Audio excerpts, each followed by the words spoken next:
Hail to Adam AF, the best comics case show on Saturday mornings, Arch City Comics. Great show, topical stuff.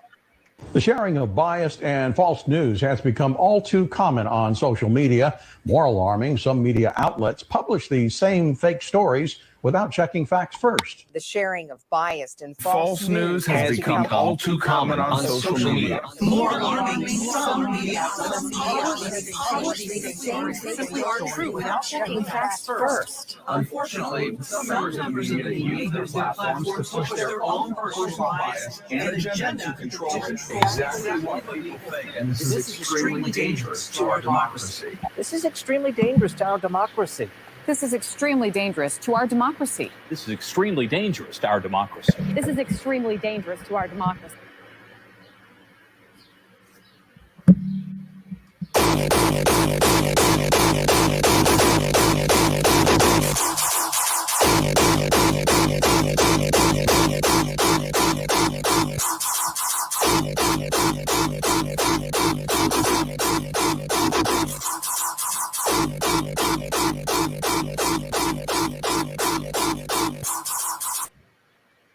Good morning, everybody. Welcome to the Weekend Woke Up Call. I am Adam AF.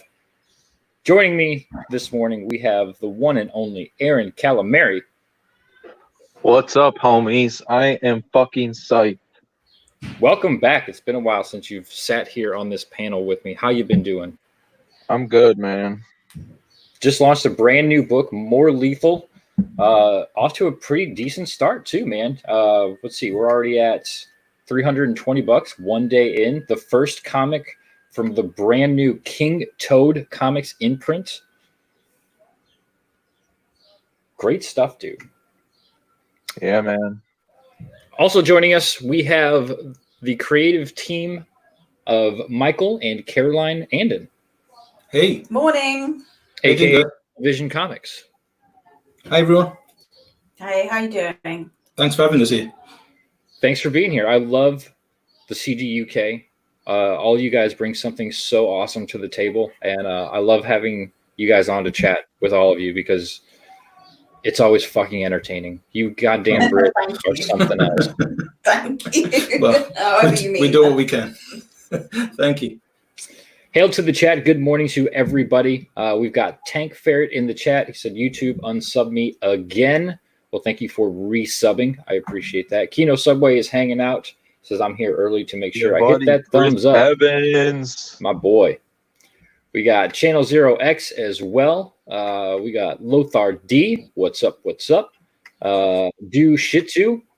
Hail the motherfucking arch villains. Hail my villains. Good morning, good afternoon, good evening to you. We got David Feed hanging out as well. Mark Middleton of Grave Robbers fame. That's coming out later this year. Can't wait for that one. He's writing that with passion for drawing on art. It's going to be a horror Western, if I'm not mistaken. It's going to be awesome. It's going to be really awesome. Thank you guys for joining us this beautiful Saturday morning. It is good to have everybody here. So the big topic of discussion that I wanted to talk about today was this news that came out from Marvel Comics this week that they are shutting down their digital comic shop. Did you guys see this? What? Is this all of the media on digital comics?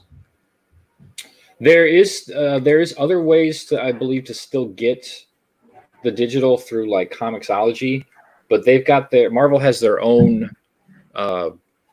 store that you can buy like a subscription to, and that is what is going down. It's going bye-bye, which is weird. Shut this down now.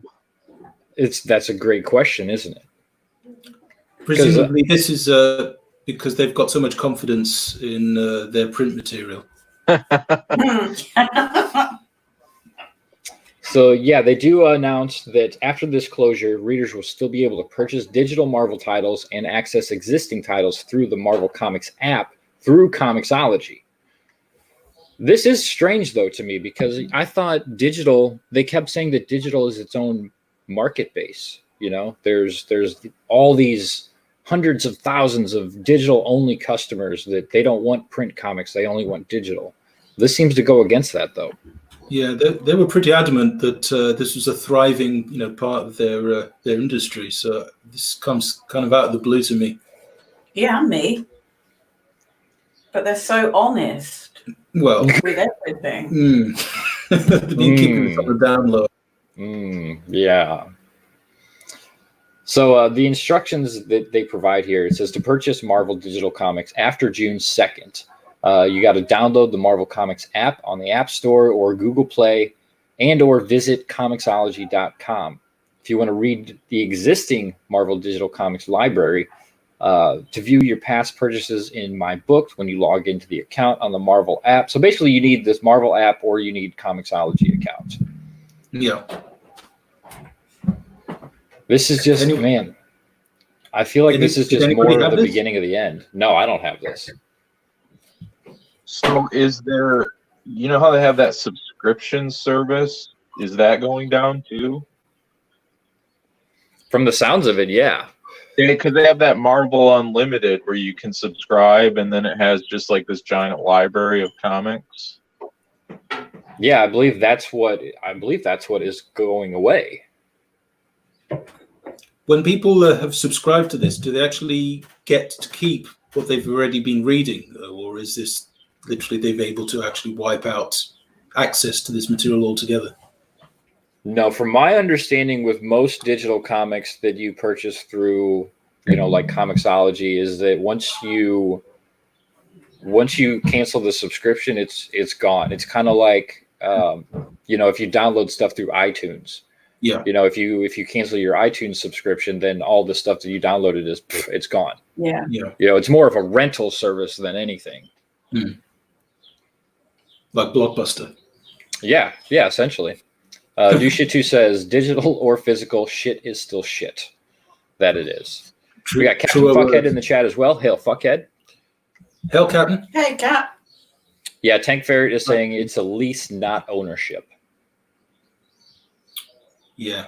It kind of like shows a bit of their attitude in there about what they really make of their audience anyway. That after all this time that people paying, all that loyalty, and yet I don't know, have they made any kind of noises about giving people any kind of alternative for what they've been paying? No, not really. I mean, other than them saying, you need to download the Marvel, this Marvel app, or just buy them off of Comixology. That's all that I've seen. It's just it's very strange to me, like you said, especially in this time, where many comic shops across the world aren't open because of this virus going around. So the only way to get comics into customers' hands, other than Comicsgate, of course, is digital. We do have now DC has started their own shipping. So, well, not started their own shipping service, but now they're using other shipping services other than Diamond to get books out into customers' hands. But again, like my local comic shop is still closed. So there's no reason for them to buy any titles if they can't get rid of them. Yeah. That's kind of crazy. But I guess maybe this is a way of them cutting costs in general, with their staff. They're kind of like, maybe they're laying off who they think is most expendable first, and that it's branching out. Well, another interesting... Trillions and trillions of dollars off comics. Well, another thing that I think has been very interesting is the titles that like DC has been releasing with their new business model. They're all like B and C list offerings. You can't get the flagship Batman or Superman or Action Comics or Detective Comics.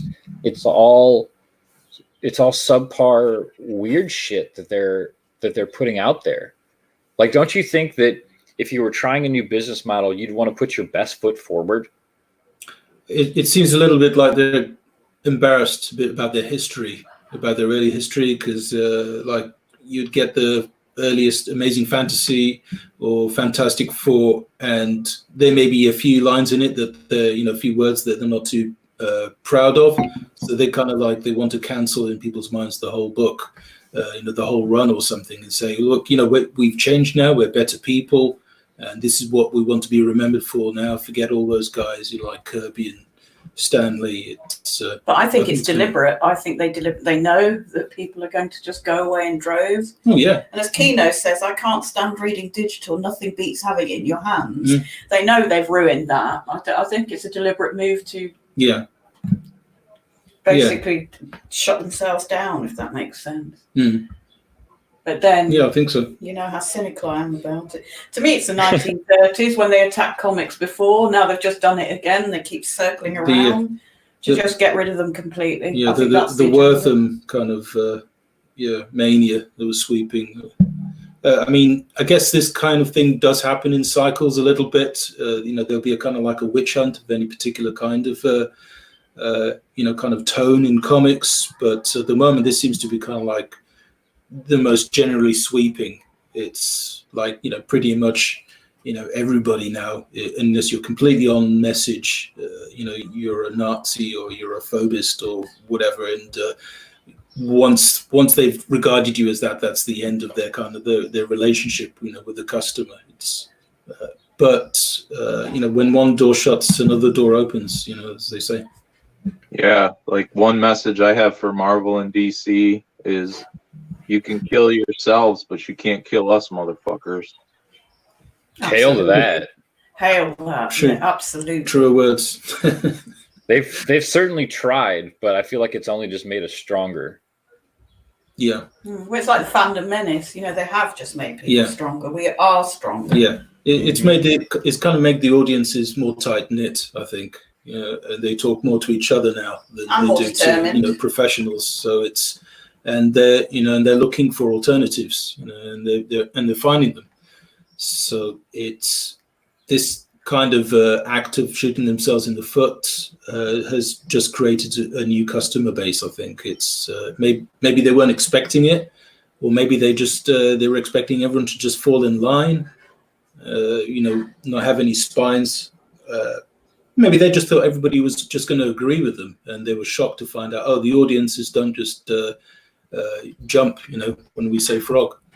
Well, they tried to change their change their target audience. Like, we're going to target this younger, like a niche group that is not interested in what we have to sell. We're going to try to get them and fuck the existing customers and fans that we have. I guess they were expecting these were meant to be the really social media savvy, a new kind of elite of geekery or something. They thought that maybe it was just like in the 60s, in the psychedelic era, when there was a new kind of teenager, with new interests and outlook and stuff. And I think Marvel successfully tapped into that kind of, that outlook. But they were maybe hoping now that there was new customer on the horizon who they could forget all about their existing fan base, and this new customer would be the one to spread the word out to the world. Oh yeah, Marvel is all about us now, and the way. But I don't buy that, because you do your market research. Yeah. They didn't do anything. They've done their market research. I'm sure they didn't do anything. But the point is, if you want to make money, you do that.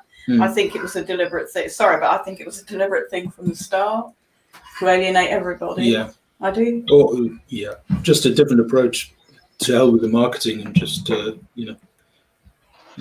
going with the politicking. Yeah, they went after the buzzwords. The internet buzzwords is basically what they were chasing after, instead of looking for quality content, which, I mean, as all of us know, that's where it lies. Quality content is what's going to get you fans of every background, gender, race, whatever. Don't try to narrow your audience to something so small. Try to expand it to the biggest possible, and obviously, that's what we're trying to do in CG right now. Captain Fuckhead says, I love the smell of digital comics. Hail, brother. We got the Mogwai Centurion in the chat as well. Hail. We got Dillard Jaws has joined us. He says, what? Is this real? Yes, this is real. You are not dreaming. This is the weekend woke-up call, and Marvel is shutting down its digital comic shop. Kino Subway asked, did Aaron shave? Yes, I believe he did. Yeah, it's growing back in already, though. 5 o'clock shadow. Yeah, I'm growing it back. Oh, look at that! Look at that handsome man. You definitely don't look like the broke dick Kelsey Shannon anymore, though. Well, the substitute Kelsey, yeah. Yes, this is the Michigan Kelsey. The Michigan Kelsey. So, Carolyn, you mentioned in the pre-show that you are you're definitely like you're fan of Menace. You're a longtime Star Wars fan. How do you feel about like what is going on now? I just finally sat down and watched The Rise of Skywalker, and yeah, oh boy, you're still alive. I did make it. I almost died of boredom, though. I could feel the life force being sucked out of me with every passing minute. Yeah, no, I went from absolutely loving the originals to thinking the prequels were awful. And after this last 3, I've thought no more. The Mandalorian as an exception, but no more. It's literally trashed everything that I loved about Star Wars. Everything. So I went from pissed to being disappointed, But being how pissed did you again. how did you feel about how the Kennedy sequels compared with the prequels? Because you were disappointed with the prequels as well. I mean, we were both. Yeah, well, no, I think the prequels compared to those are actually They're at least part of the lore, you know, at least that they actually still pay badly respect. done. But no, they killed it for me. They literally killed something that was wonderful. Because I loved the story of the prequels. It was just the execution, you know, I had issues with, but the writing was awful. But the story, I think, it was exactly how I hoped it would be. But what they did with the sequels, I think they jettisoned the whole point, you know, of all of those 6 movies, and tried to almost recreate Star Wars in their own image, which was never That's necessary. exactly what they tried to do. It was never going to never go understand. anywhere. Yeah, because I have an appreciation for the prequel sequel. I have I think an even more appreciation now after watching the Disney trilogy. But yeah, the prequel trilogy at least was, you know, I used to always read Star Wars Insider, and you'd get a lot of, you know, they talk about the lore of what came first. So to actually see it on screen, it felt fulfilling. You know, when I finally got to see the on-screen lightsaber duel of Anakin and Obi-Wan in the third movie, it felt fulfilling. You know, like it's what I wanted to see. You know, that story that I've heard for years and years of how Anakin, you know, really became Darth Vader in the mechanical suit and everything. I got to actually see it, and that felt fulfilling. Watching the Disney trilogy, it was unfulfilling. It would actually, like you said, it ruined the original 6 movies because it went so far off what we had been told and what we were expecting the next trilogy of movies to look like. And they also jettisoned George Lucas's kind of treatment or story ideas for the episodes 7, 8, and 9, which I guess you know, there's been some kind of they've been revealed more or less, you know, what kind of those ideas were. You know, they weren't completely crystal, you know, set in stone, but you know, there were some there were a few points that the sequels touched on. I think that you know, within focusing on some of the younger characters, but that was about it really. This idea of you know, focusing on Rey. I think originally it was going to be a character called Kira, which I think was kind of like lip service to a supporting character that Lucas created, but it was never meant to be that it's all about this one character, basically. And I think this is why people got so disappointed, because you had all of this goodwill and expectation. It was like fever pitch.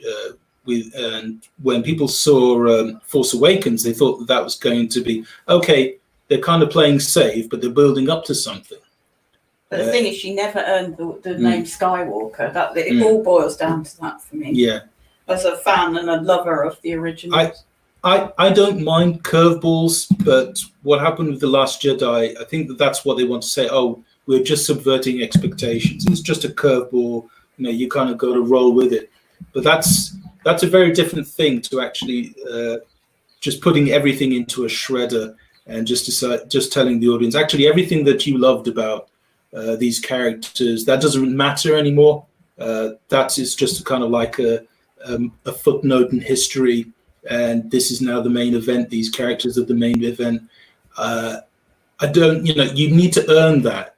And that will take a very long time. So let's say if they kind of graduated from Luke and Han and Leia and built that up, while they still were able to introduce the new characters in a kind of like a graduated way, where they could earn their stripes like the original characters did. That would have been so much better, I think. Yeah, I mean, they could have. There's endless possibilities of what they could have done that would have been better than what they did. I mean, killing Han, killing Luke. Obviously, they kind of had to kill Leia because rest in peace, Carrie Fisher. But I feel like they were gonna kill her anyway. I don't think that her actual death really reflected anything in the story. I'm pretty sure that her fate had been sealed. They wanted to kill off, the three main characters that everyone had grown to love for so many years and replace them with Rey, Finn, and Poe. And they just don't have that magic. Like you said, there was no build up to where, they earn their stripes. They just forced it on us. Like, boom, here's the new three that you're supposed to love. Love them. If you hate them, then get the fuck out. And Rey doesn't do any training at all. There's no splashing through swamps. There's no disappointment. It's just, I can use the Force and I'm a Jedi. Hello. And it's all... Well, she was supposed to be this wish fulfillment character for Kathleen Kennedy. It's like saying, this is how it would have been for me if I had been in Star Wars. Everything would have just worked great just by me clicking my fingers. And that's the kind of impression I get, that, it's kind of like the ultimate... It's been said so many times before, but yeah, she is the ultimate Mary Sue character, because essentially everything she's able to do is pretty much unearned. I know they show a little bit of her, kind of training with the lightsaber training ball and that kind of stuff in the Return of the Rise of Skywalker. But the Force by she's already kind of invulnerable anyway. She's more like almost like Juggernaut out of X-Men. It's like nobody can stop her. Kylo Ren can't stop her. It's like where's the threat from anybody? She already beat him in Force Awakens. So whereas with Empire Strikes Back, for example, Luke he just got his ass handed to him straight away, and big time. Such a great. I love that whole fight scene between Luke and Vader. Fucking epic. Fuckhead's throwing some shade at The Mandalorian. He said, The Mandalorian is pish. It felt like I'd seen every episode before, lazy, rushed, and cheap.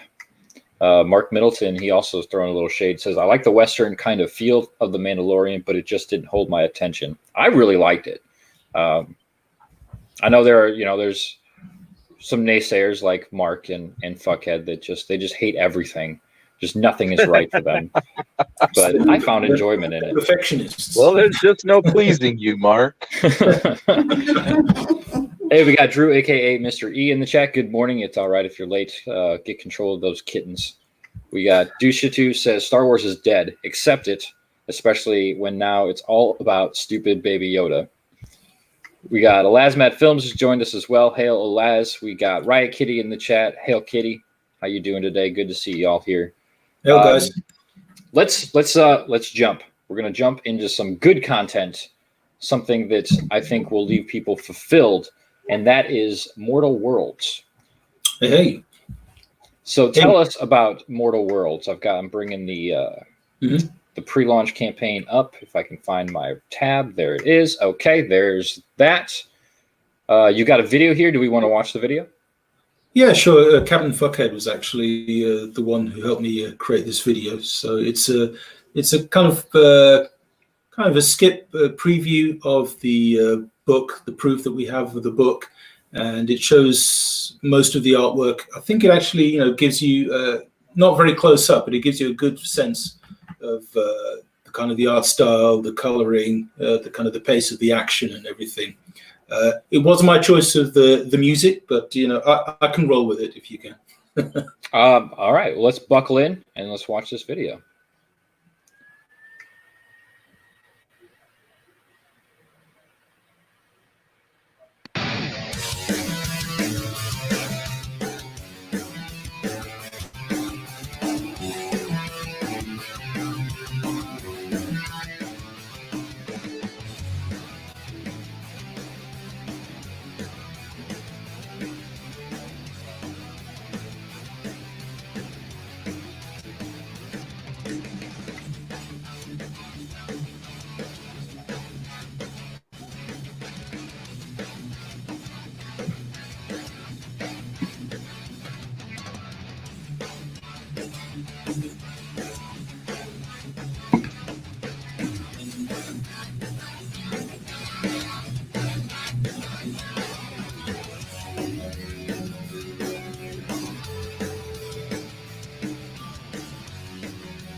Yeah, I do want to say special thanks to Captain Fuckhead there, because he did a great job of highlighting some of my favourite bits of that. Yeah, great, Cap. Big shout out, thank you. Coming soon, coming Monday actually.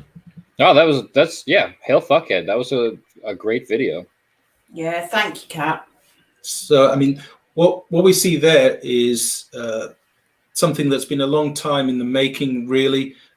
When I first saw Last Jedi, I kind of realized that Star Wars, it's kind of maybe still alive to some people, but it's kind of dead to me. And I wanted to create something which I think rekindled that, that sense of, heroism and fantasy, and something that I suppose that is missing from a lot of movies and a lot of comics now.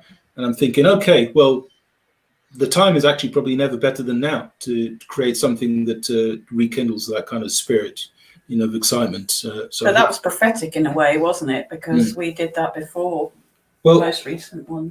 Mortal Worlds, I suppose, it started off as just a series of character sketches, and there wasn't really kind of like an overarching idea for a story or anything like that. It was just I was doodling. And I don't know if you guys know what this is like, but sometimes you find you're in a groove and you can't stop, and all of a sudden you've got like a finished page, and you think, oh no, I've got to do a second page. Kind of built up like that. That's awesome. Captain Fuckhead says, "Hail Cap." He's hailing himself. Dylan Ross says, Captain Fuckhead helped create the trailer, and he still thinks it's derivative, and Kathleen Kennedy ruined it. That's fucking funny. Mark Middleton says, I might hate everything, but I'm hyped for Mortal Worlds. Thank you, Mark. Thank you, Mark. Hail. David Feet says, feels like Doom, but in a comic. Oh, I love that. Yeah, definitely. I'll go with that. Definitely. Oh, I like that avatar as well. Do Shitu says, awesome art, love the colors. Yeah, the colors, man, were just jumping off of the page. Oh yeah, no, I really, I'm happy how it turned out. That everything's kind of cranked up to 11. You might have noticed, but that was kind of the idea. This is definitely, it's all balls to the wall. This kind of comic, really. So what? So obviously that's the proof copy. So this book is done. It's ready to go. You're launching Monday. What's your plan for fulfillment? We're going to aim for fulfilling for October. I think this gives us a reasonable amount of time, because although the book is finished, we want to make sure that if the campaign goes okay, that there's time to actually create some extra content in there. So we do have there is material which we can build on with this book. And if people, people want to see more, I'd really love to be able to include some of that. But time will tell. But I need to say that I'm keen for that to happen sooner if it can. Yeah, we'd like to fulfill discussing sooner, about but timelines of I'd say at the outside edge. Well, you say October. The campaign. We'll assume the campaign is going to go well. This book looks great. You guys have been around a while. You guys have obviously put a lot of work into this. So let's say the campaign does go good. You get funded. You have a good first 60 days. You sit in demand for a while. And then you decide that, okay, we're going to close stretch goals. We're going to start shipping early. So you're actually going to, let's say you say October, but the book arrives on my doorstep in August. Now you're fulfilling early, and you're circumventing that whole argument. This book, all Comicsgate books are late. They don't come out on time. No, you're actually going to ship early. That's what I plan on. Yeah. Well, that's with the book already being finished, once you start shipping, if you leave the campaign open in demand, you're going to see more sales because people are going to see the book out in the wild, that you make good on your promises. There's a lot of books out there. Drew Love's Captain Love book made good money after he started fulfilling because people were seeing that he was shipping. What's another? Grim Reaper. That was one. They made more in demand, I think, than they did throughout the actual campaign, because people seen the product. They've seen it out in the wild. They've seen the quality of it. Paper stock, that kind of thing. Printing quality goes a long way as well. So always shoot. I think always shoot late and deliver early if at all possible. That's you got it. Tank Fairy says Mortal Worlds appeals to my inner 2000 AD. Yes, it does have that. It has that good vibe. Yeah, I've just given him a shout out for that. It's one of my biggest influences. We got Daddy Duder Pops Culture. Hail and good evening from Tokyo. Hail, my brother. Hail, Daddy. Riot Kitty says that looks like a cybernetic super soldier He-Man. Ooh, yeah. She's reading my mind. So let's talk about the book. How many pages is this going to be? I couldn't really tell with all of the flipping and everything. So this book, the finished book, is 32 pages. But I've got ideas. If people want to see more, I'm open to that, and I've got artwork ready that can, be kind of expanded up to that. But I've got what for me is a complete story, but there's a kind of like there is a next chapter, if you like, that is ready to roll if people want to see it. But I think the people next 3 issues are already with the flatter, aren't they? Yeah. But but it's definitely ready to roll if people want to see it. But what we have now is, for me, it's perfect as it is. But just like with Star Wars, the original trilogy was perfect as it was. But I think most people are happy that the prequels got made. So it's kind of like that kind of deal with me as well. I'll go with that. Right on. So what is, give us a synopsis. What is Mortal Worlds about? Well, with me, I loved all the kind of the action adventure shows like Master of the Universe. I love Star Wars and all that business. But there was always a kind of like something missing, like a kind of special component for me. And I realized, there's something maybe that I want to kind of address, which is that, like, I'm a big fan of things like fantasy, but also paranormal phenomena, stuff like that. And I think that, these things are a fascinating aspect of the real world. And I wanted to touch on some of these things in my story as well. And I wanted to, I can't prove anything like, much as I'd love to, that these amazing phenomena that people talk about, like UFOs or cryptids, real. But I wanted to think, if they were, what kind of story, where would they fit in these kinds of fantasy worlds? Where would ghosts and UFOs and all these amazing kind of like stories and urban legends? What if they're all inhabiting the same world? And Mortal Worlds, specifically the main character, he's called Cade Seiger. He's kind of like almost an unwitting participant in a bigger game plan for the universe, where he encounters there's this being who is basically he's the person who created humanity for sport to hunt them, and he's also going to be the guy. Or Elon Musk, you mean? Yeah, yeah. Oh God, we could get shut down for saying that, couldn't we? He's even a worse proposition, I think, than Elon Musk. But he's kind of called Nargan Brave, and you might imagine that he's the ultimate supervillain in this story. He's created humanity to knowing that eventually there might be someone who rises above them who'd be a worthy adversary, like for him to hunt. And when it comes down to the end of the world, he wants to take down this guy to say, well, is this the best you got to humanity? This is just like a game to him. And well, maybe he's bitten off more than he can chew, but we'll see. Very cool.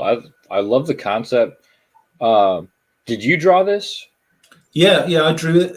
There was some color assist that I had from a friend of ours called Cheryl Rodriguez. Hail Cheryl. But yeah, for the bulk of it, it's all drawn by me. Fantastic. I love that gritty style. Yeah, there's some. I've been told there's some battle chasers in there as well. So yeah, I can see that. Well, that's a big compliment to I'm really grateful for anyone who sees anything of that. So great to be thought in the same thing. So you've got on here, sign up now for updates of fantastic launch day perks. Can you give any teasers of what the launch day perks will be on Monday? Yeah, the main one will be there's an Art of Worlds book. So there's going to be a very big discount for anyone who's signed up, who backs on launch day. The Art of Mortal Worlds is going to be a 32-page color book. So that's concept, basically. It's got concept work, but it's a full color book, pretty much. But it also has quite a bit of background about what the creative process was like, how the ideas came to fruition, and maybe a sneak peek of stuff which didn't make it into the final book. So it's early designs for the main characters, stuff like that. But there's acrylic paintings. Can I just say that I think you were really influenced by the Star Wars concept art books in that, with producing that? Well, the main thing that I was actually, when I started Mortal Worlds, my biggest influence, or I felt was my biggest influence, was you heard of Simon Bisley? Yes. So yeah, he's so that's what made me think I've got to try. I think we probably just woke Sim up when you said Simon Bisley. Probably that's one of Sim's idols. Oh yeah. I mean, he's done work for SOS, hasn't he? Yeah, he did the cover. Yeah, amazing. Yeah, cover. I had Chimera on last week. I had to give him props for that. I was like, dude, you landed a Bisley cover. That's fucking amazing. Yeah, that's the bullseye. So that's something that I mean, Simon Bisley is not someone that I think I can touch, but he'll always be an influence, on me to the day I die. I think. It's definitely where I got the bug. I used to draw a lot, but black and white work, and it was when I saw Bisley's paintings that I thought, oh, now I've got to step up my game. I've got to try and work in color as well. And I don't know if he's ever gone into digital coloring, but that's where I thought, well, he's mastered acrylics. I want to see if I can do something similar, but with the digital colors. So are you a digital artist, or do you do it the old school, old-fashioned way? I'm old school artist in pencil and paper, so. But and traditional inks. But the color, is all digital. Yeah, I feel like you can get a lot more. You can get away with a lot more on digital colors, but there's something about that good old fashioned Bristol board and pencil and ink that it makes art shine. No matter how good you are at a digital artist, and I mean, there's great digital artists out there, but nothing compares to that old fashioned feel of a book. So does that mean are you going to be selling any of the original art for this book on the campaign, or are you keeping all that to yourself?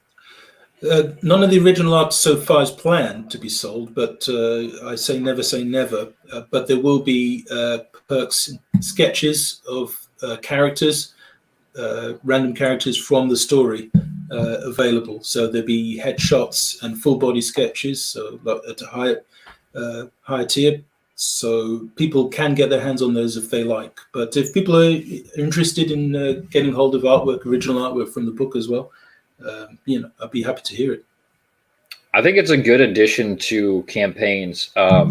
One, because there's a lot of people in CG that love original artwork. They are art collectors.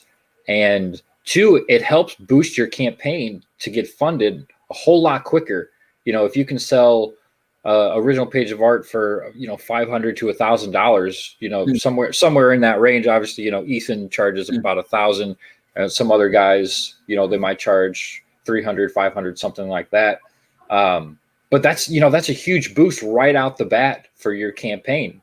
And it's nothing out of your pocket. Give them original art, throw a book in there as well, and boom, you got a happy customer. No, that's absolutely right.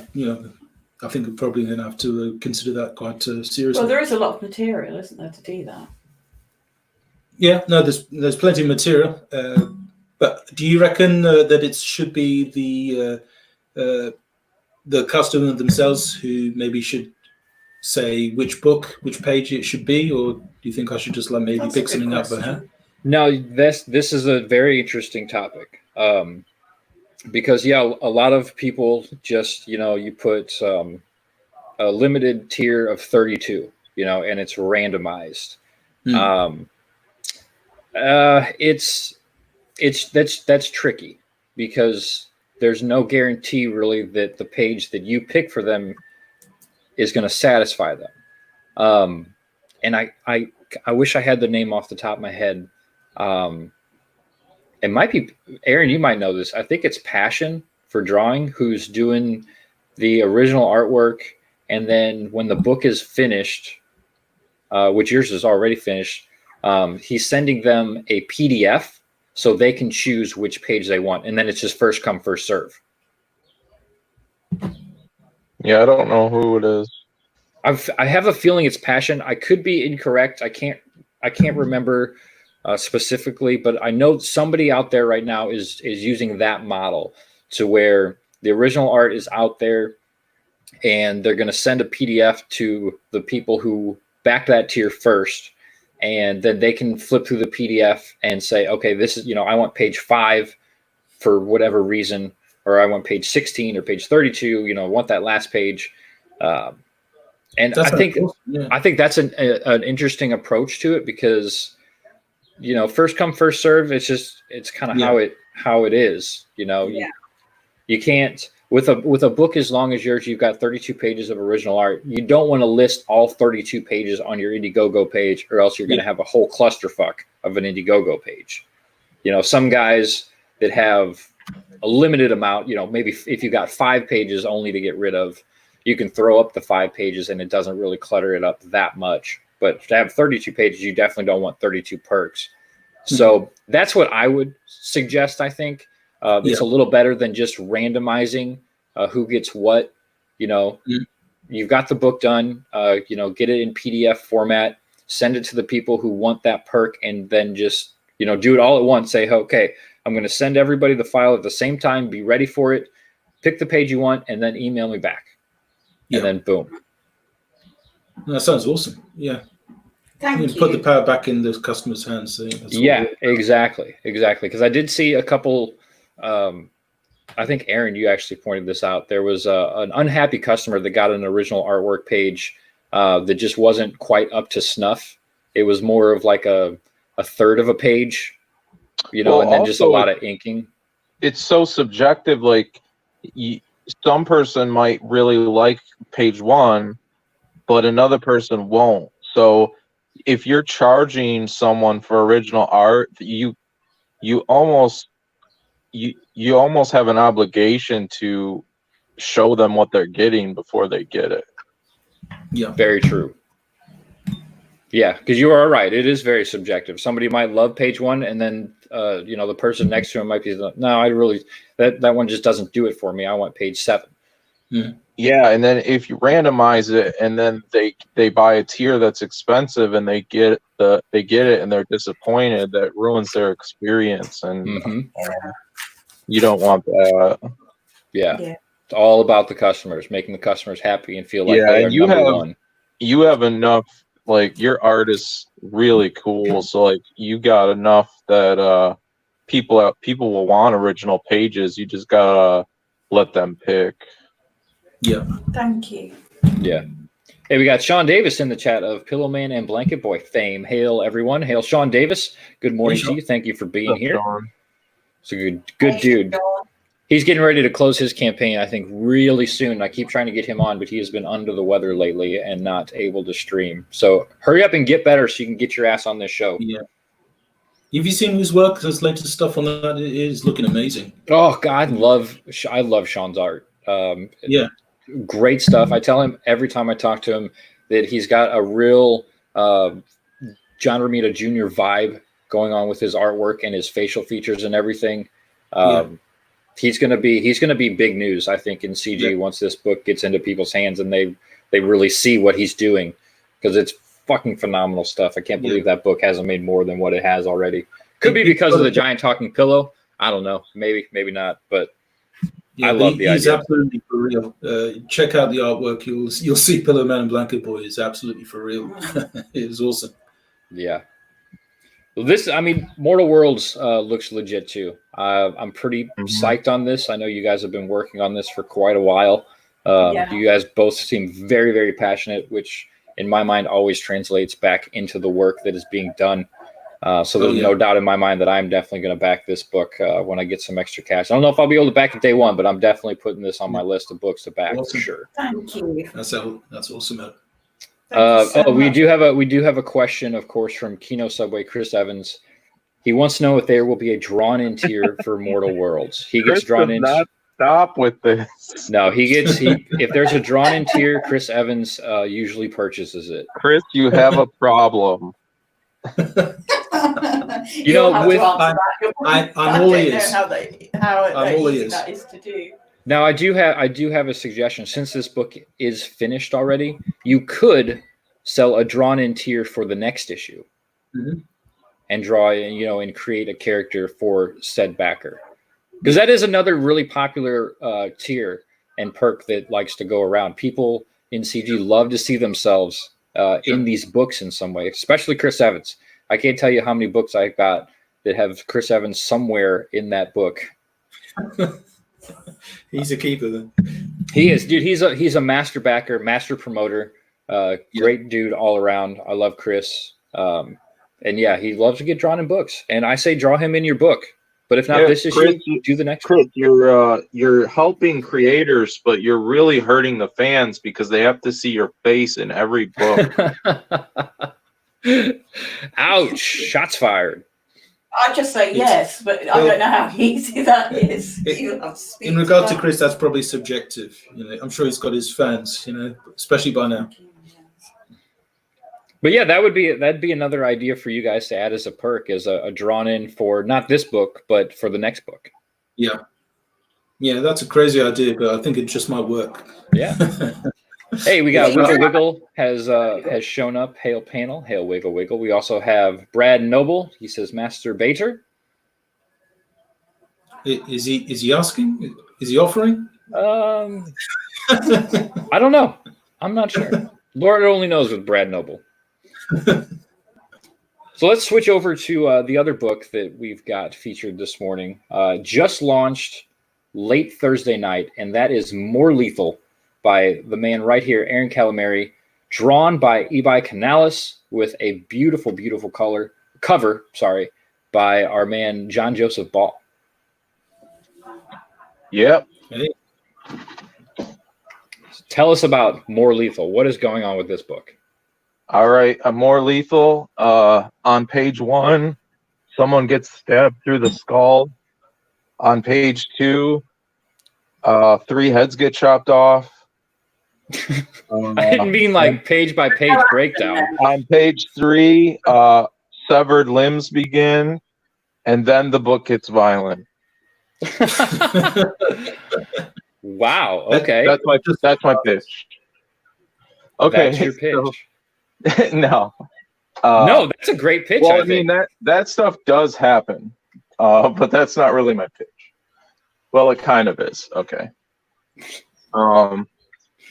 So yeah, they've been with Mortal Worlds. They've been talking about all this like cool fantasy stuff, and really awesome. And my book is really just about killing. So, Everything must have its opposite. yeah. So, what More Lethal is about is David Feed. I'm sold on the idea. Do you know, I love his avatar. I really do. Yeah, David.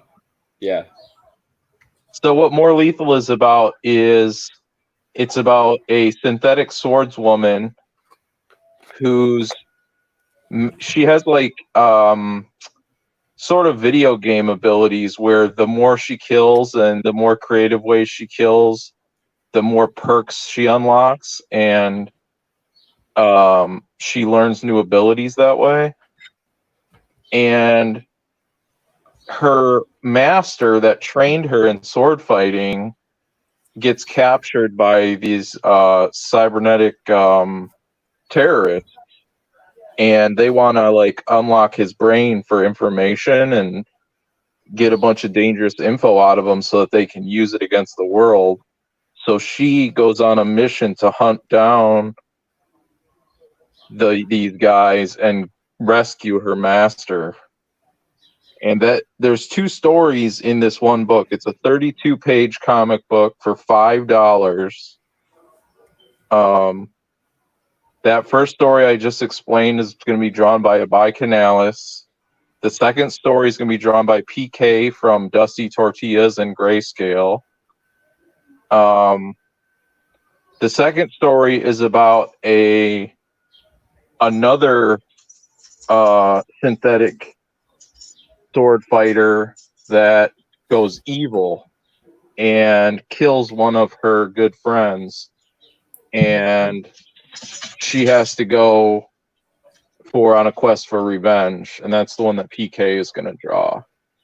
And what they are is they call them Blade Girls, and companies build these Blade Girls, these synthetic Blade Girls, to do certain missions, and it's a cyberpunk world, so it's kind of a dystopian type world, and it's just an excuse to just cut people's heads off. Perfect. Yeah, it's only $5 for 32 pages. Everyone on this creative team, we've got myself. I fulfilled Cybershock. Everything on Cybershock has been sent out. So if you don't get your perks from Cybershock within the next couple weeks, if you're in the United States, message me because something probably happened to your package. International, I'm not sure about, but everything has gone out. So I fulfilled Cybershock. So if anyone's wondering about that, it's done and it's out. And I have some more copies if people want to message me. I still have some of the print run left. Abai Canales is known for fulfilling. PK is known for fulfilling. John Joseph Ball did the cover. We've got Carla Tornielli is going to do a trading card. Everyone's going to get a trading card. Awesome. I've only got 2 perks. The idea with the 2 perks is that basically I want to make this simple where if you back the book, you get everything. So, and that's a fucking steal. $5 for a 32-page black and white manga-sized book. I mean, damn, dude. And I gotta say, the printing quality of Cybershock was out of this world, dude. Yep. Absolutely out of this world. I was very happy with it. And I was even more happy with it because there was a couple people who bought books after the campaign ended, and I ran out of bags and boards, so I kind of cheated a couple people by using old bags and boards. And I know I had to admit that, but they were still relatively new, and they were from a couple Green Lantern comic books, and I was looking at the DC Green Lantern comic books, and I was looking at my comic book, and the paper stock on my comic book was like twice as good. Yeah, the print quality on Cybershock is literally, it's so good that if you hold it up into the light, it looks like the dialogue bubbles are stickers. Like they're actually like they're raised off of the page. It's incredible. Yeah, the interior pages are probably thicker than most DC. No, I know that they're thicker than all of DC and Marvel's books, if not DC and Marvel's covers. So yeah, whoever you chose to use did a fantastic job. I used my local printer in Flint, Michigan, called Commercial Graphics. Shit, that came from Flint. It's not going to poison me, is it? No. Okay. Well, actually, I should say Burton, Michigan. It's sort of like it's actually not Flint. So I'm a little less worried now. Yeah. Wiggle Wiggle says, got more lethal saved on my Indiegogo. Have to wait until next month. Already spent over 500 this month. Damn, son. Wow. Well, thank you for your unending support. Thanks for buying all those comic books, dude. That's awesome. Yeah, it's people like Wiggle Wiggle that sustain CG for sure. He also wants to know what your YouTube link is, Aaron. I don't have a YouTube. I didn't think so, but I didn't want to answer. No, I don't have a YouTube. I leech on to Adam for that. That's true. Another thing I wanted to say is that I partnered with King Toad Comics for this book. King Toad Comics is John Joseph Ball, Shane Mess, and Sweens from Oddity. They formed a corporation called King Toad. It's a legitimate corporation filed in Ohio, and they're going to do big things. And they asked me to work with them, and I'm very confident in them, and I really believe in those guys, and I'm excited to see what stuff they're going to come out with. And I might even have an opportunity to work on licensed properties with them. Yeah, Joe was on Tug's stream Thursday night, and that's when he officially announced this King Toad Comics. And I think what they're doing sounds really, really cool. And another reason to back this book is it's the first official King Toad comic. So when their corporation blows up, this will be the premier issue. It'll be worth a lot of money. Yeah, I think Oddity will probably ship first. Oh, will it? Okay. I'm optimistic that my book will ship. I have it set for January. I'm optimistic to try to ship by October, but I think that's a little ambitious. That's why I set it for January, because I'm kind of thinking October might be too ambitious. Oddity, from what I've heard, is almost done. But these are the two books. These are the two first books from King Toad, and More Lethal is the first straight from Jump book from King Toad. Right, because Oddity was already in development, almost finished by the time King Toad was put together. Right. Kino Subway says, Adam, Aaron won't let me in his book. Kick him. You didn't let Chris in your book? I let him buy my book. Now you sound like a Marvel. I was talking to him this morning, and he's like, I don't see a drawn in tier. And then I was like, fuck you, Chris. And then he bought my book. And yeah. The only thing I'm really concerned about this campaign is that you do have it so simple, a $5 and a $10 tier. You're going to really have to move some products to get to, you're already 32% of the way there with 24 backers. So, you're doing good, but you're going to have to move some books to really make a lot of money, considering you don't have any big money tiers. That's the other thing is that to actually break even on this book, I'm going to need about $3,000 or $4,000. But just like Cybershock, I'm prepared to lose money and still put the book out. So I set it at 1,000 and then hoped by 60 days I'd have at least 1,000 and then go in demand and make the rest. If I don't make the rest, the book will still come out, just like Cybershock. I lost a couple grand on that book. I'm willing to do whatever it takes to get these books out. I proved it with Cybershock. I'm going to prove it again with More Lethal. You're going to get the book if as long as I fund at the $1,000, you're going to get the book. If not, you're going to get your money back because Indiegogo automatically gives you your money back. Mm-hmm. So there's not really any risk on this. The book's only $5.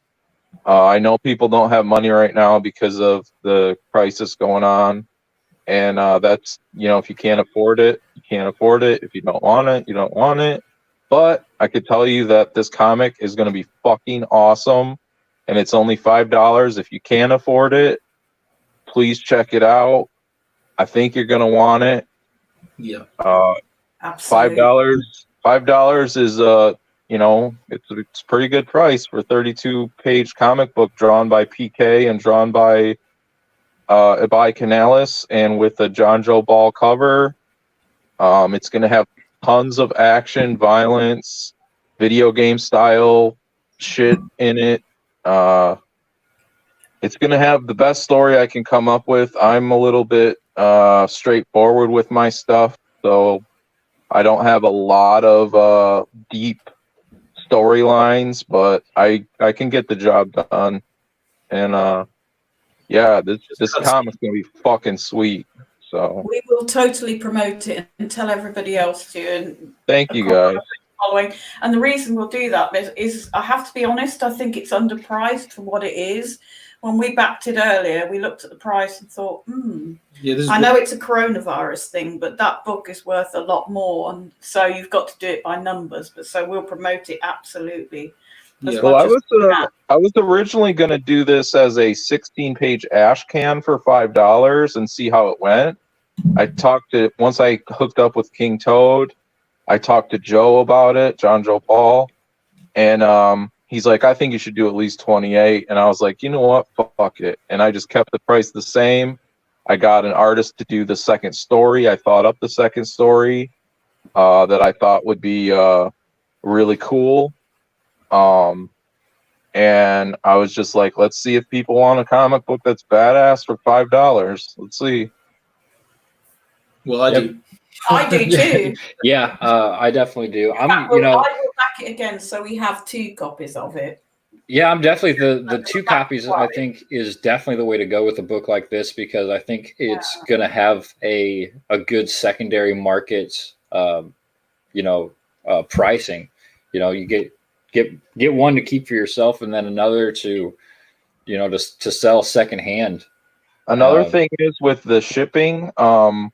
Shipping in the United States is only $5, which I know that's kind of a lot of money, but it's not bad for Indiegogo shipping because shipping costs a lot for us. And worldwide shipping is only $10, which is under what most people charge for worldwide. Yeah. And also the 2-pack, that's the other tier. The 2-pack does not charge extra shipping. It's just the $5 or $10, depending on where you live. So the shipping's a good deal too, considering how much shipping costs. It's ridiculous, you guys know that. But what comes through for me here, Aaron, is what a great thing you've produced and how self-effacing you are about it, because it's it's such a great thing. Your pricing is really low. The humility that you show as a creator for something that's absolutely awesome from what we've seen. I agree 100%. It's the spirit of this is the spirit of CG.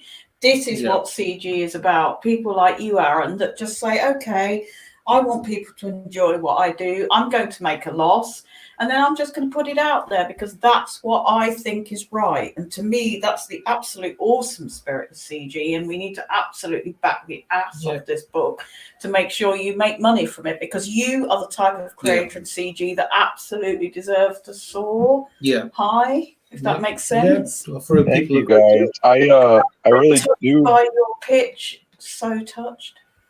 I really do appreciate that.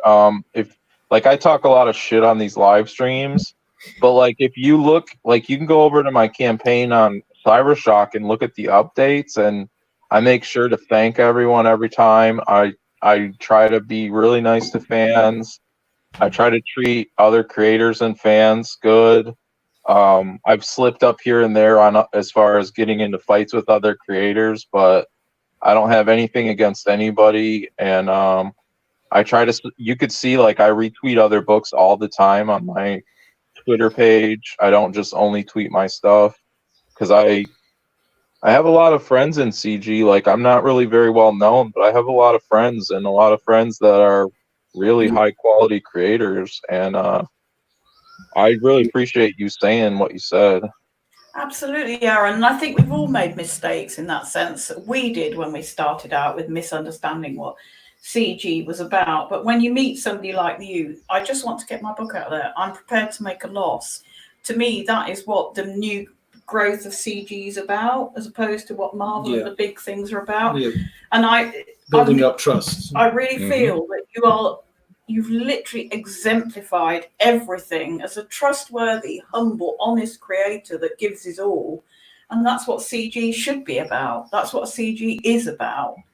And so we will do everything we can to help your book succeed, because I'm really touched by your pitch and the quality of your artwork and the decency of you as a person and how much you give to people for so little in return. Thank you, guys. But this is what CG is about. You've really brought that home to me, Aaron, and we will do everything we can to promote you. That's You're awesome. the kind of creator who really needs to succeed. Yeah, Kino Subway, he says, I will promote it. We need to get Aaron to start making a profit. I think so, man. You know, you said you took a loss on Cybershock. That was your first book. You fulfilled it. It was exemplary quality. The people who backed it can obviously see that. And, you know, now I think it's time for you to really take that big step into, you know, you need to make some money, at least make your money back, brother. Absolutely. Another thing I wanted to say is I get nervous doing the pitches, but there's a really small, succinct, written out direction for where the book's going, like as far as the story part 1 and the story part 2. So if you read that on the campaign, like I'm not saying for Adam to read it right now, but if you go in the campaign, it's just one couple little short little paragraphs, and it describes what's going to be in the book, and then it has a creative team listed underneath it. And like I said, everyone on the creative team is known for fulfilling stuff. We don't fuck people over. So yeah, as long as I make the $1,000 goal and don't have to refund everyone, the book's coming out. And probably even if I do have to refund everyone, the book is probably still coming out in some shape. That's awesome. Yeah, that's definitely, I think, where most people need to be if they really want to succeed in CG, is have that exact attitude that you do. And you want to, you just want to fucking me. He knows me. He knows I don't fuck around. No, man. I mean, I worked with you on Cybershock. You know, I did the edits.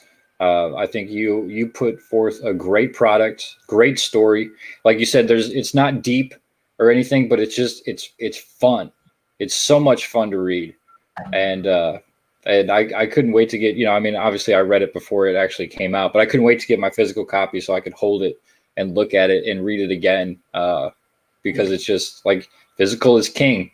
I love my physical books, but that's what it's all about. It's just such a great story. I really did love it. I can't wait to see more from that universe. I can't wait for more Lethal. I'm a huge fan of hyperviolence. It's just something that really hits home for me. I love the audacity. I mean, yeah, your first pitch I thought was great. Page 1, a guy gets stabbed through the face. Page 2, 3 people get their heads lopped off, and then there's more violence. But yeah, man. As well. I just wanted to interject. Wiggle Wiggle says you need a YouTube, Aaron, and I backed you but on the basis of what I saw. But the way you come across, I think you really, if you can, should have a YouTube channel, because people will understand how kindly and honest and decent you are, and how much you want to give out, what you want to contribute to CG with your creation. So I think you probably should set up a YouTube channel. I'm not used to people being this nice to me. But it's true. I mean, seriously. I mean, we've had another history with CG. I mean, when we first came, I'm sure, anyone who's listening or will listen knows. But it's not about nice. It's about honest. That's the direct impression I get. And I think that if you did have a YouTube channel and just showed who you are, you would make massive amounts of money. Not just because the quality of your artwork speaks for itself. Your humility, and I think, I don't know what it is, but there's a bridge for you to make enormous amounts of money as a really good ambassador of CG. I don't know if that makes sense, but that's what I'm trying to convey, is that there's a bridge between one and the other that you need to cross. It's all about trust, isn't it? I mean, like you said, I know Aaron. I don't know, when would you have time to do a YouTube? Because, I mean, you work a day job, you work hard during the week, and then you work on comics. I could do it on weekends or after I got out of work, but Adam already knows I've missed some private hangouts by falling asleep. So. Or maybe we're going to start live streaming, and we'll invite you on our channel at your convenience. Oh, I'd love to. Absolutely. We're about to start live streaming tomorrow, but we will absolutely invite you on and really. Yeah. He's a great channel hopper, I think. You said you're a leech. I think you're a channel hopper. No, that's the thing. You said leech, and there's been a lot of stuff with CG, and I've been observing for 2 years now, as well as being a creator. But you're not a leech. You're somebody who gives an awful lot and provides value. So I guess. Without Adam, I don't know if I'd even still be doing this, because my first attempt at a campaign was a comic book called Extractors that may come back later. And Adam. Is that with the Big King? Yep. Yeah, that looked great. I got on a few live streams, and I was all uncomfortable and stuff. And I got on Adam's channel just by happenstance, and it was fairly early on, I think, in Adam's channel. And they treated me so well on that live stream, and then they just kept inviting me back all the time. And without Adam, I would still be able to make comics, but I don't know if I'd have the willpower for it as much.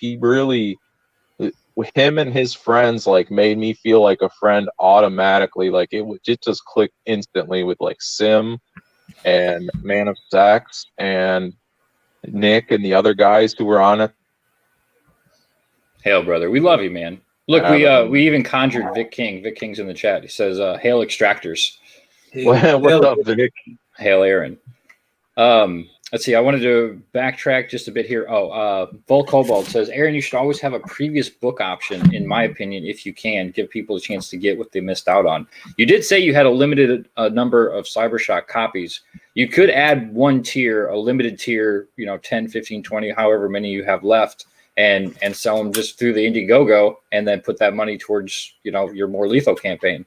There's going to be another campaign for Cybershock, and it's going to have a King Toad cover that's already been completely done, drawn by John Joseph Ball, the cover artist for More Lethal, the artist for Super Harem, Bullet Maker, Death. The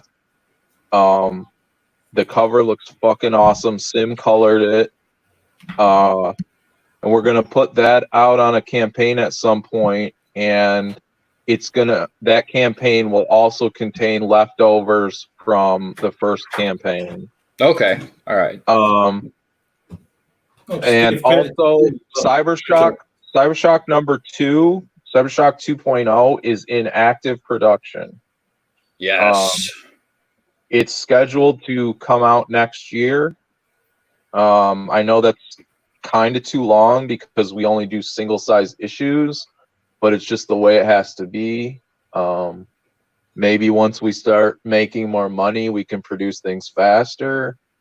But that's just how it's going to be, and hopefully people will still remember Cybershock next year. I think they'll remember you, Aaron. I think that's the more important part. As long as they don't forget you, which I don't think they will, they'll remember Cybershock. People will continue to talk about it. You know, you've already got Wiggle Wiggle in the chat. You know, he's like, man, I missed out. I want a copy. There's going to be people like that come out more and more. If you're out there and you want Cybershock 1.0, the original first printing, that printing was only done once because I promised that on the Indiegogo. There was 100 copies printed of the main cover and 25 copies printed of the special cover. I have some left, and those can still be sold. And if you want to DM me on Twitter or get a hold of me, however, I'll sell them to you through PayPal or whatever kind of way you want to do the money. I definitely want to sell those copies and get fans and get people. There's already been tons. There's proof all over Twitter that people got their books. Like there's pictures, all kinds of stuff everywhere that people got their books. There's proof that Cybershock's out there. Like I'm not, you know. The action in Cybershock was amazing as well. Can I ask who the artist was on it? What was that? Who was the artist on the Cybershock? The artist. Yeah, the artist on Cybershock. He goes by Art of Zoo on Twitter. He's really awesome. Yeah, and the cover for Cybershock 2 looks amazing. He's like trying out new digital coloring styles and stuff, and it's really paying off. It looks sweet. That dude's hella talented. I like watching his YouTube channel. He does like speed paintings because like pretty much everything he does is with an ink and brush. Yeah, it is really fun to watch him work because I mean he doesn't like lay down blue lines or anything. He just grabs his brush and ink and just starts going to town. And what he comes up with is nothing short of fantastic. Yeah, he's crazy. Hey, we got Rotten Glory has made it. He says mostly dead, but I made it. Hail, brother. What's up, Rotten? I was on Rotten's channel last night. Rotten, he actually invited me to come on his channel, and I kind of ghosted him, but I didn't mean to. I just was busy. So Rotten, if you would be gracious to have me on your show, I would love to be on. His shows are a lot of fun. Yeah. The other thing, I don't want to take up too much time here, but no, we're just chilling. One more thing about More Lethal is that at the bottom of the page, you'll see there's a stretch goal. And I know it's high, it's at $4,000. But if we hit $4,000, John Joseph Ball is going to draw 6 extra pages, a 6-page secret story. And that'll be added to this book at no extra cost. Oh, sweet. Oh, damn, dude. Yeah, we need to get you to 4K. We need to get you to 4K. Yeah, we do. Well, if you guys know Joe Ball, Joe Ball is a fucking beast. This guy draws like nothing you ever seen before. More lines. More lines. He is amazing. Joe Ball is working on Dead, isn't he? Yeah. Yes, he is. Yeah, that's his property. That's his creative property. Yeah, that's baby. He's also another thing. A lot of people haven't mentioned. He has, I think it's. I don't want to lie here, but I think it's like a 10-page story in the Lost Pages. That is correct. Phil Diaz. Yeah, he is doing one of the short stories in the Lost Pages, which is launching, I think, later this month, if I'm not mistaken. And it's the Wild Card story, and he's like it's when Wild Card was a pirate, and he's got a pet wolf or like a companion wolf. The artwork is insane. like John Joseph Ball is so good. Like I love his art, and he's a great dude. He's fucking crazy, but he is a really good guy. He's crazy in the best of ways. Yeah. Dillard Draw says, "Who are these guys you're talking about? Because I need some friends." Like Joe Ball. Yeah, like everyone knows Joe Ball, don't they? Joe Ball is a super harem. He is absolutely incredible. Yeah. We got Delta Spurgforce in the chat. Shmeow. What's up, brother? Yeah, this is great. I can't wait for this book. I want to see this book do big things, because I do want to see you do big things, Aaron. I just want to make it. Like I don't even like. I know this is like bad because really like we're trying to do capitalism here, because I'm definitely not about socialism and communism and stuff like that. But for these comics, since I have a day job, I'm lucky, because a lot of people don't. They're just trying to make a living off their comics, or they're having trouble. I'm lucky. I have a full-time job that pays me well, and I can afford to do this. And I just want to make comics, man. Like I don't even give a fuck about the money. I think that's why you have the attitude you do. And I don't know, I've always loved that. You're like, you don't care if you make 5 figures on your campaign. You just want to make comics. And I don't feel that some people feel upset if someone makes more than them or something. And I really feel like I'm such a small creator that when I got funded for Cybershock, I was like, oh my God, I made $1,000, and I ended up with 100 backers, which I thought was great. And like I see like, I think Sweens is at about 20,000 on Oddity. I'm not sure. Yeah, I think he's more. Yeah, I think he's a little over that now. I want them to get more. Like, I want people to get more, because for one thing, I just want people to do good because they're my friends. But also, like, if people are doing awesome, like if like, like Dan Fraga's like killing it right now, and like the better they do, the more people are going to be buying comics, and they're going to see stuff. They're going to be like, well, Indiegogo's like the place to go. Or once King Toad starts going, they're going to go to the King Toad website, and they're going to be like, well, King Toad's a place to go. Let's see what they got. And they'll be like, oh, what's this More Lethal book? Or, what's Cybershock? So yeah, it only helps me when other people do good. It only helps me too. No, that's 100% correct. The better everybody does, the bigger this whole thing will get, because we'll just continue to grow and gain more customers. And then those customers will look at, like you said, they'll look over like, oh, well, what's More Lethal? What's this about? Who's this Aaron Calamari guy who's got these books out? These look cool. I'm going to give these a shot.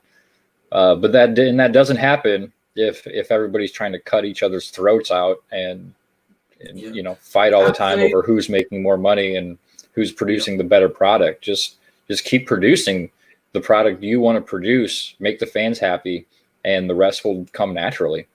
Yeah. Absolutely. That's very well stated. We got Zebulon Pike has joined us. What it do? Dillard Draw says, speaking of friends, I'm getting an online live stream poker game going. Anyone want to join? Ooh, that sounds interesting. Don't do it, Dillard. Don't do it. That sounds highly illegal. Sounds like I would lose a lot more money if I joined that. Oh, man. Well, yeah, this is good. Everybody out there, make sure that you back More Lethal, or at least share the link around. The retweets are highly appreciated. If you can't back it, or if you backed it and you definitely want to see it make more money, get the word out about this book. That is how, that's how we do it. We got Mortal Worlds coming on Monday. Get in line by signing up with the mailing list. The link is in the description. I don't know if I've got any mods left in the chat to drop links, and I'm kind of lazy right now. And we got Mr. Yanofui has shown up as well. Kumbaya, guys. Kumbaya. Yes. Kumbaya, indeed. Hey, Mr. Yanofui. Love that guy. Yeah, this is a good point too. Delta Spurg Force. Nothing much against IGG, but when we can just buy the books direct, that will be great. Yes, yes, sir. That is one of the. I was talking to Shane from King Toad, and that's one of his goals is to specifically with King Toad is to sell direct so that we don't have to go through Indiegogo. But it's like an eventual down the road thing. Yeah, But, once you build up enough capital to where you can produce these books without having to crowdfund them, then yeah, you set up a nice store and you just sell as many books as you can. Yeah, It is coming. The day will be here. I think sooner than a lot of people think. No middleman. Yeah, no, exactly, no middleman. Nobody taking 5 to 10% off your head. Yeah, there's an interesting thing about with Indiegogo. With Cybershock, with all my disbursements, I had to like beg them to disperse the money like months late. Yeah, I do remember you had a lot of issues with IGG. And right now they're still holding $600 that was supposed to be sent on March 13th. And I've been going back and forth with them, and they're claiming that is the reserved funds that they keep for 6 months. But that's a quarter of my campaign money, and they still have it. And that's after you. I mean, they do take their cut off the top, but I didn't think there was any kind of. I'd never heard of a reserve fund before. Yeah, there is an amount they keep for 6 months, a reserve amount, but it's not 25%. No. So I don't know. I don't know what the deal is, but I'm just hoping they eventually send me that $600 because that's a huge amount on my campaign because my campaign only made $2,400. Yeah, because I thought they paid in 15 days and just took their percentage, so that's not right. So they keep it behind for refunds, don't they? But really, if a quarter is not really kind of like. No, the refunds that's done. That's done for like I think as soon as the campaign itself ends. Because I mean, after that you have to go through the campaign manager directly to get a refund. Yeah, that's the part I don't understand about the reserved funds because why would customers go to them for refunds instead of the campaign owner after the campaign's done? Yeah, I don't really understand the point of them keeping reserved funds, but it's just part of dealing with the platform. Yeah. And I do Indiegogo has so many more features than Kickstarter does. I like Indiegogo. The only problem I ever had with Indiegogo is them giving me my money, but that's kind of a big problem. Part. It's kind of a big problem. But as far as like the site goes and all that, like managing your campaign and stuff is really pretty smooth on there, and I like the site and everything. But if we can sell direct, we'll still have to pay for servers or whatever we do, but we won't have that middleman that's kind of a secret boss, like, because anytime they want, they can kick you off Indiegogo if they don't like it. Yeah. Yeah, and luckily nobody's really had to cross that bridge yet. Right. Hey, we got Delta Spurg Force says I just backed 2 copies. Hail. Hell yeah, dude! Thank you so much. Yeah, we actually we've got 2 more backers since at least since I opened this page. Up to 26 backers, $350, 35% of the way there, man. I'm ecstatic because I'm this. I know it'll taper off and everything like all campaigns do in the middle and after the first couple days, but to have this high of a percentage funded this early and to have sold this many copies already, I'm really excited. Yeah. Well, and you did like a quiet secret launch, really. You did kind of your boy Zach method where you just like launched this book, and then Joe talked about it on Tug, and I was like, wait, Aaron launched a book? What? Yeah. What I did was this book actually was supposed to launch on June 1st, and I was gonna run like a 2-week the pre-launch thing, like a 2-week mailing list. Mm-hmm. And what happened was Joe came to me and he's like, hey, we want you to put out a book of King Toad Comics. And he's like, we got a chance to announce this on Tug's channel, because they weren't going to announce their thing until later either. But then once Tug was like, hey, I'm going to have this thing and I want Joe Ball to be on, Joe's like, this is our chance, you know?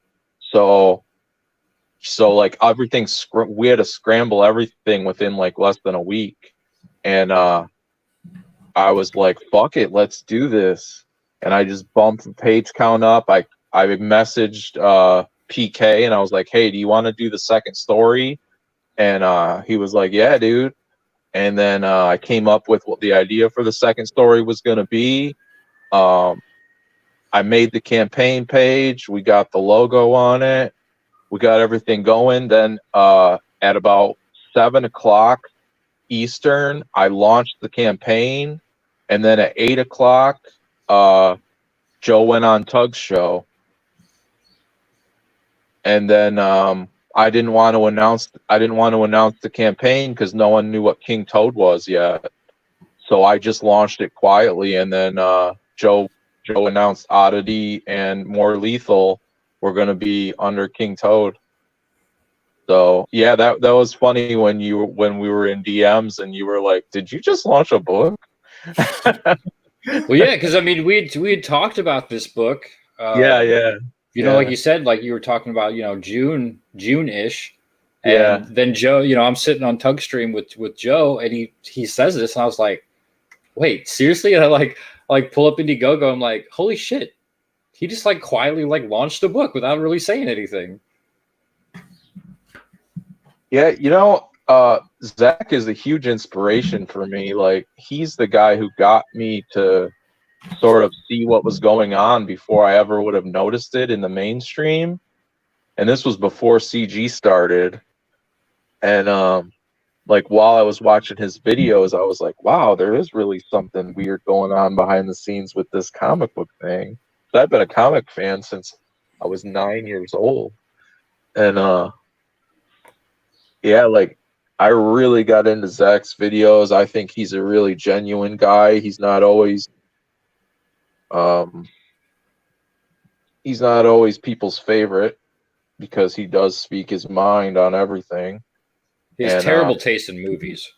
Yes, he does. He does. He very much does. What was that, Michael? But can you remember, Aaron, which was the first video you saw of Zach's? You said that was what got you into CG. Oh man, they was like, I just remember he was always saying stuff. You know, he was showing the agendas that were going on, and he was reviewing books, and he would say what was good and what was bad. I don't remember the first one I saw of his, but it was before CG started, and it was way before he had been talking about Iron Sights a little, but it was way before Jawbreakers launched. Yeah. I saw him around about I think it was like August or September 2017. I first came across him, but it wasn't a typical video of his. He was talking about Jack Kirby. I think it was called The Sadness of Jack Kirby. And I think he kind of had like a slightly different take on him than most people did. Instead of the hero worship, it was like kind of more, look at the kind of the circumstances in which he was living, and how dirty his desk was and everything. And I was thinking, well, you can't say that about Jack Kirby, but at the same time, I kind of admired his balls in saying, look, he's not a god. He's still a human being, and he wanted to kind of have a quick look at what the man was, behind the myth.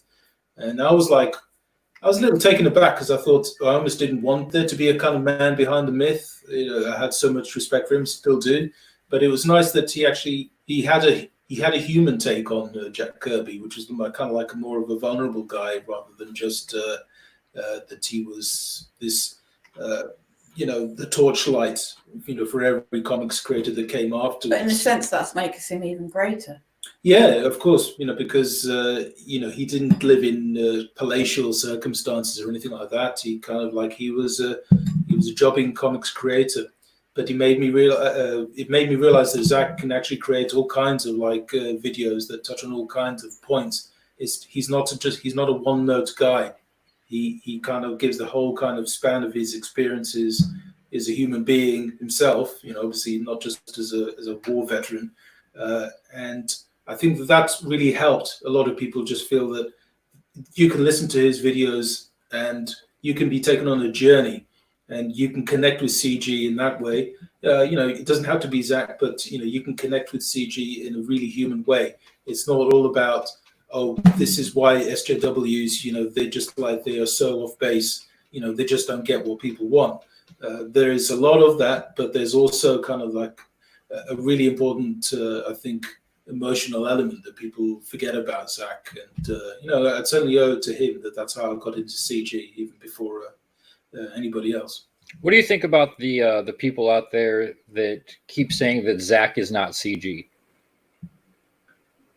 Well, Zach himself, I think when Ethan last spoke to him and asked him if he could, clarify that point, I think he said that he was CG. That's the last I've heard about it. But whether, I don't think he's ever going to come out and say, I am not CG, I am just a lone wolf or anything like that. I think in everybody's hearts, he will always be CG, whether or not his campaigns gonna like have the any kind of like a logo plastered on them or anything like that. He was so instrumental in people feeling that they themselves are a part of it because they can relate to him. They can relate to what he talks about. And even if maybe they feel that they've moved on and found other creators, the content creators, within CG they listen to, such as Ethan, such as other people, certainly you can never take away from Zach, how important, how instrumental he is in it. So can I just add he's to the that, godfather. that I think it's. Can I just add to that I think I started listening to Zach, I don't know, about 2.5, 3 years ago. I think he launched his campaign. I think his whole honest heart was just to, people want comics they want to read. I'm going to try to do that. I want other people to think about doing that. And when he launched Jawbreakers, I think that the first Jawbreakers campaign, I think that's what he was trying to do. It's the enthusiasm, isn't it? Yeah, it's like the but it's also enthusiasm the he brings to it. honest-hearted. I want something different to the mainstream and the betrayal. It's almost analogous to the last three Star Wars films. It's Isn't it? genuine enthusiasm and love for the medium, as opposed to this. The medium is just there to serve a message, kind of deal. Which most people, that's not going to connect with them, and that's been proven over and over again. And the people have been yearning for something to come along which speaks to them, as opposed to telling them, oh, well, actually, we're going to admonish you for not stepping up to what we think is, the main priority in life, which is to serve us a progressive agenda. It's about fun, CG. It's nothing else. And that's what we're about as well. And I think Aaron serves this really well as well. Yeah, massively a long answer to a short question, but I agree with you. And I don't think, it was not intended to be a short answer to that question. But I'd just like to add again that having met Aaron, I think he absolutely exemplifies the CG creatorship of somebody who just wants to get their thing out there. And if you like it, you like it. And if you don't, you don't. And when you look at the greater thing, I think you have to look at everything within it and decide, well, actually, where do I stand? Am I a person who just wants to look at something I really like, and the guy may not have actually promoted himself that much, but I've just found this and this is really great, so I backed it straight away.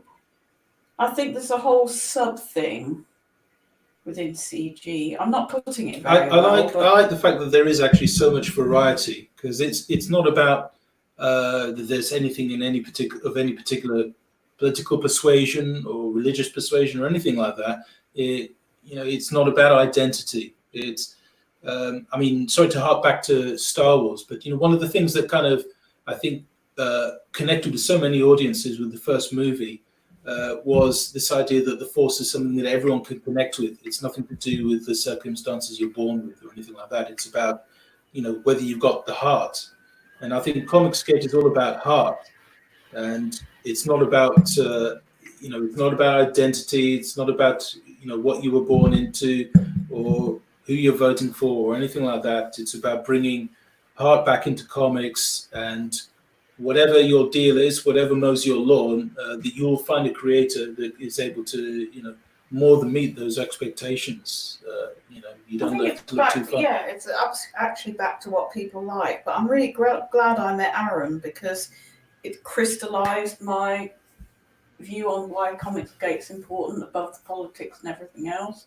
Yeah. And for that reason, Aaron, I'm privileged I met you as well as backing your book. I'm going to back it to the hill. Thank you, guys. Yeah, you're up to $380 now. Yeah. Awesome. Yeah.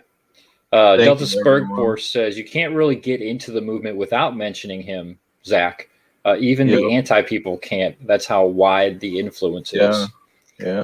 Yanafui says CG has a different meaning for each one, but there are points that everyone agrees on, and that is the important thing. The customer matters and is entertaining to be here. Yes. Yeah. Those are basically the two standing points that all of this is really built on. And if you don't adhere to either one, then one, you don't deserve to be here, and two, you just shouldn't be here, because then you just belong in the mainstream with all the other creators that like to shit on the fans and, make them feel like they're small because they don't, like you said, align with a certain political agenda or something to that, religious stance, anything like that. Yeah. And that's why I love CG. It's so wide, it's so broad. There's people from every background around us, all creating great content. Yeah. All right. Well, I think that's a good place to wrap it up. Great discussion. I thank you guys all for coming on this morning. I know it's early here in the States, but this is always a good show for the UK crowd to come on because, well, it's midday there already now. Yeah, thank you. Yeah, 4:45 here at perfect time. But yeah, Adam, thanks so much for thank having you us. so much. And Aaron, it's such a pleasure to have met you. We will Thank you. promote you everywhere. And if you'll come on our live stream, that would be a real privilege. And you, I Aaron. definitely will. But thank you so much. And Aaron, I'm glad to have met you because you've really kind of redefined I got quite cynical about CG, but you've really defined what it's really about and why I joined. So thank you so much. Chimera just got here. He's late. Well, you missed it. Earlier in the show, we were singing your praises. Yeah, SOS. Yeah, great product. Loved SOS. I'll be doing a review video of that sometime this week because he's got the new SOS Onslaught campaign.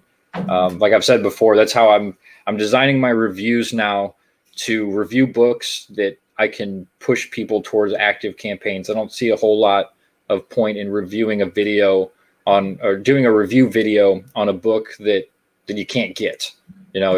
I want to do a review on a book that I can push people towards, an active campaign. I feel like it's kind of a double whammy. Not only am I showing off the product that I got, but I'm also pointing people into a direction that if they didn't get the book or they missed out or whatever, they didn't hear about it, they weren't sure about it, then they can see like, oh, okay, this is a great product. It's live now, or it's still active, it's still in demand, what have you, and then they can actually go get that product. So, yeah. All right. Well, thank you again, guys. Double Vision Comics, Michael and Caroline, so much thanks for coming on this morning. It was great talking to you guys. I cannot wait for Immortal Worlds to launch on Monday. I think it's going to do really, really well. Thanks so much. Aaron, you know that you are always welcome on this platform, and we're going to keep pushing more Lethal to I want to definitely see it smash through that $4,000 goal so we get just a little bit more story and get to see some more Joe Ball out in the wild, because I love me some Ball. Yeah, I love it. It's an honor to have met you and talk to you, Aaron. I hope. Thank you. It's an honor to meet you guys. You guys are really cool. So are you. Great to talk to you, Aaron. Thank you, Adam. Yeah. Thank you, guys. All right, we're going to play our little our exit video, and I hope everybody has a wonderful, wonderful Saturday, and we will see you all next week.